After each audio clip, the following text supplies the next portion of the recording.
Welcome back. There is a live look outside from the Oregon coast, our In its Spanish Head Resort Hotel camera in Lincoln City. Thanks for watching Afternoon Live. Our next guest says that we can find healing and hope during periods of grief by embracing community. Here to share how we can navigate loss together, we welcome back personal growth strategist and author of Build Your Village, Florence Ann Romano. Great to see you. Thanks for joining us today. Always so good to be with you, my friend. How are ya? Good. So grief is a big word, and everybody can experience it differently, and it also kind of looks different from the outside looking in. And grief also happens in a lot of different places in our lives. It manifests differently. It could be the loss of an actual person, that passes away, but grief can also be losing a relationship or losing a friendship, losing a piece of yourself, or also having expectations about people that never really come to fruition, and you have to grieve that the person is not who you thought they would be, maybe even like a parent or a sibling. That type of grief and loss again resonates and manifests differently in life, but the common denominator is that it is some sort of loss, and there is a healing process that goes along with it. Right, and kind of really to start off with, it's as with many things in life, there are things that we can control and there are things we can't, and understanding the difference between those two things.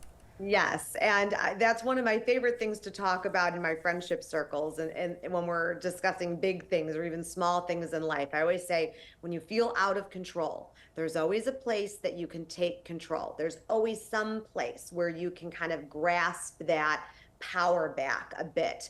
And the circumstances that lead to loss, often, we can't control that.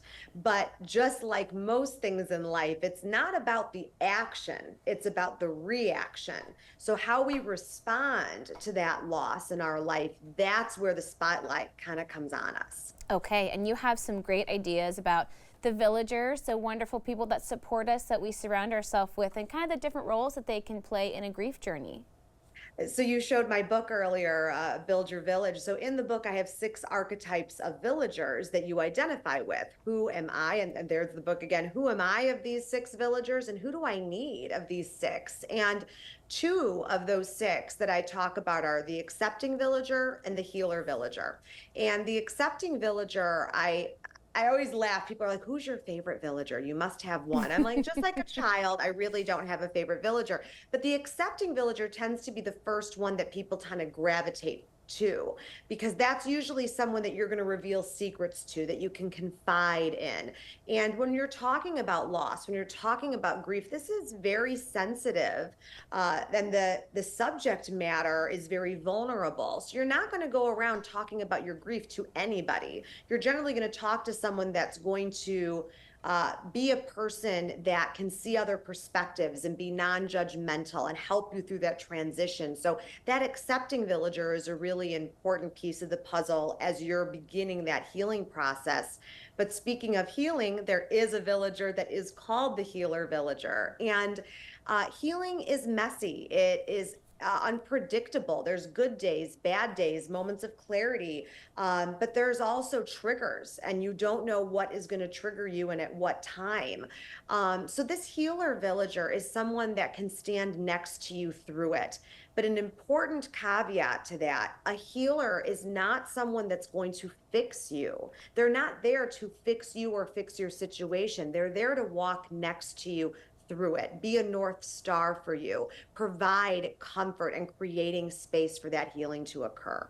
And do people forget sometimes just how universal an experience grief is? Because it often feels lonely even when you're surrounded by people, but like we talked about at the very beginning, we go through it in different parts of our life. We do, and I love that perspective of, even with a lot of people around you, it can feel like the loneliest time. And you also are allowed to say that during this season of my grieving or this season of my loss, I am not capable of giving to a person in this reciprocal way, or even capable of interacting in a way that is going to get you to that next level of healing. Sometimes you just need to be still. And sometimes you need to be able to say that to people, that right now there isn't anything for you to do, but I am going to need you in X amount of time, or I'll let you know when I need you. It's okay to say that right now there isn't anything for you to do, but I know I am going to need you. And when I do, I know I can reach out to you and I know you'll be there for me. And thank you for being patient. And on the other side of it, if you have a loved one that's going through grief and you're not sure what to say, we just got to reach out, right? You've got to make that leap because you just don't know if they might be in need at that moment. And make the effort and not be offended by a lack of a response sometimes. You just continuing to reach out and letting someone know that you're there, a text message here or leaving a voicemail or whatever it might be, they're still being seen. And when they're ready to reach back, they will. And you can also ask questions about how you can be helpful. Sometimes I think we feel when we see someone struggling that we need to go in and rescue them, but instead we need to ask the right questions. A simple text message that says, is there anything I can do for you today that can be helpful? That goes a long way. Or just a text message that says, I'm thinking of you, or here's a quote that really speaks to me. Maybe it will speak to you, or you send a devotional in the mail that's about healing that's worked for you. There's a lot of ways to show love, and also really understanding that it's not about you, and you can't take, again, these things personally when someone is reacting to grief or in the middle of that grief. All you can do is try to be there in a way for them that how, the way that you express love. Yeah, just showing up is the best place to start. Thank you so much. It was great to see you. Thank you. And I think everyone's probably going to need a cocktail like you were just making now that we have this conversation. They're going to need that cocktail now. Perfect. Hey, the book again is Build Your Village. We'll have more information on our website at katu.com.